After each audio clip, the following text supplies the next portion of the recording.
The scientist who found evidence of a sensitivity to gluten has totally backtracked. In August 2013, a college professor named Peter Gibson conducted a fascinating study into the issues surrounding gluten. Just 2 years prior to that, he'd helmed another project that appeared to prove that the aforementioned protein could lead non-celiac sufferers in discomfort. However, those results were brought into question in the later paper. For those who aren't aware, gluten is found in grains such as rye, wheat, and barley. Furthermore, certain types of bread can be loaded with it, with gluten giving the loaves their chewy consistency. But there are many people out there who can't handle the protein. In some of those instances, the individuals in question could be suffering from a condition known as celiac disease. In other cases, however, the person might be displaying symptoms of something called non-celiac gluten sensitivity, or NCGS. So, back in 2011, Gibson looked to learn more about the latter issue. Following that study, Gibson concluded that non-celiac gluten sensitivity was a real ailment that plagued certain people. But despite the results, the professor still didn't know why gluten was causing a problem in their stomachs. He then produced another paper in 2013 aiming to address this, and it left the scientific community stunned. Food is, of course, one of life's pleasures, and there are few things better than tucking into our favorite dish at dinner time. Whether it's pasta or a roast, these meals find a way of hitting the spot when hunger strikes. Yet, while we can eat virtually anything we want today, not everyone is that fortunate. There are countless individuals out there who suffer from certain intolerances, meaning they have to adapt their respective diets. For example, there are those who are diagnosed as lactose intolerant, struggling to break down products like cheese and milk, so they need to avoid dairy items that contain the sugar going forward. Celiac disease is another problem that certain people face in everyday lives. Much like lactose intolerance, these sufferers need to avoid particular ingredients when picking out their food in the supermarket or in a restaurant. In this case, they can't eat anything that contains the gluten protein.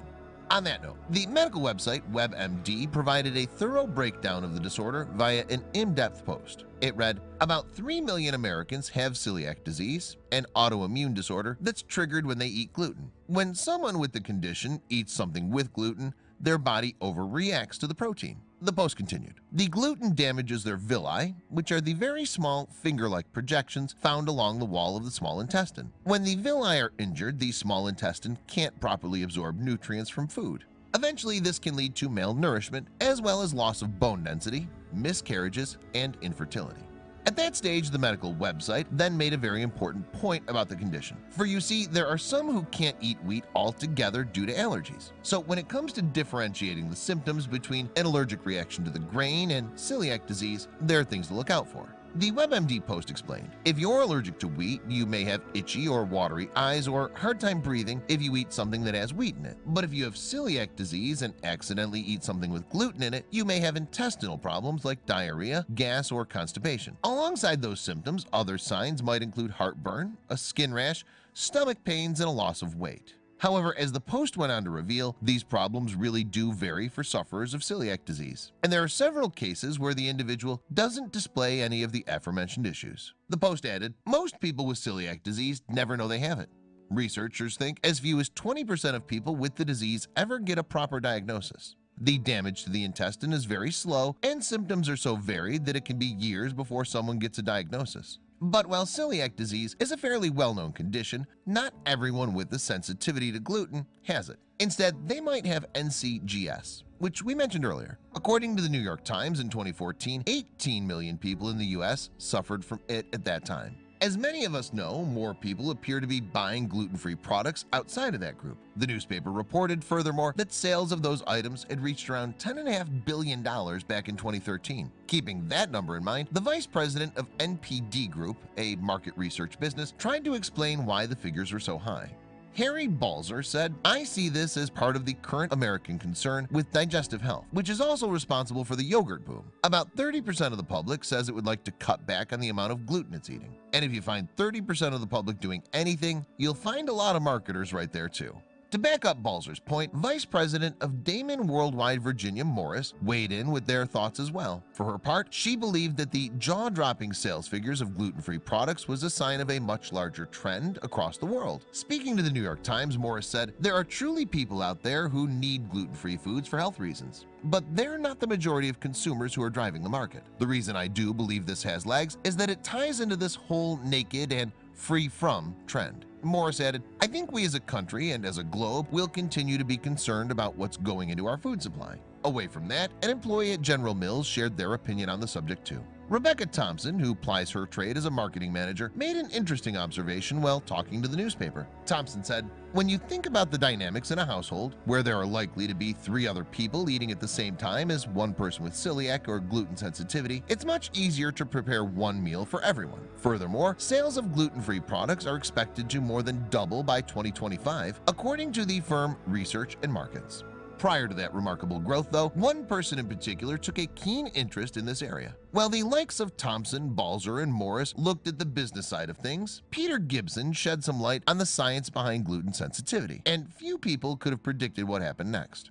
Gibson worked at both the Alfred Hospital in Melbourne, Australia, and Monash University, plying his trade as a professor for the latter. His area of expertise was gastroenterology, which more than likely played a role in his decision to study NCGS. The paper was subsequently published in 2011, and it revealed some fascinating information. By the end of the project, Gibson concluded that gluten can cause problems in certain people's stomachs even if they don't have celiac disease. Due to those results, another step was taken toward NCGS being classed as a genuine condition. However, some 2 years later, this story took an unexpected twist. Gibson had some doubts regarding the study's findings because he couldn't figure out why gluten would have that effect. The professor also believed that other factors might have influenced the final results, so he decided to try the experiment again before sharing his findings in August 2013. Working alongside 5 other scientists on this report, Gibson's second project began with a clear goal. The paper read, "Patients with non-celiac gluten sensitivity, NCGS, do not have celiac disease, but their symptoms improve when they're placed on gluten-free diets." From there, it outlined what happened over the course of the experiment. The paper continued, "We investigated the specific effects of gluten after a dietary reduction of fermentable, poorly absorbed, short-chain carbohydrates, FODMAPs, in subjects believed to have NCGS.